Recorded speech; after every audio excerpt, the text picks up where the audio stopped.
Hi everyone, it's Avina. Before we get started, make sure to check the link in my bio or description for more helpful breastfeeding guides and resources. Today, I'll be explaining the three main types of breast pumps: electric, wearable, and manual. I'll be using a manual pump to demonstrate just how simple and effective it can be for daily use.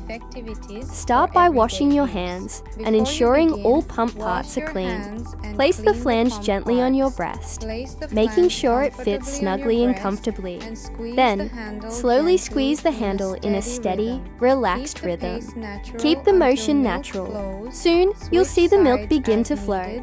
You can switch sides whenever needed and pour the expressed milk into a clean storage container afterward. Thank you so much for watching. Don't forget to like, subscribe, and explore the links below for more breastfeeding tips, product reviews, and supportive mom resources. Hi everyone, it's Avina. Before we get started, make sure to check the link in my bio or description for more helpful breastfeeding guides and resources. Today, I'll be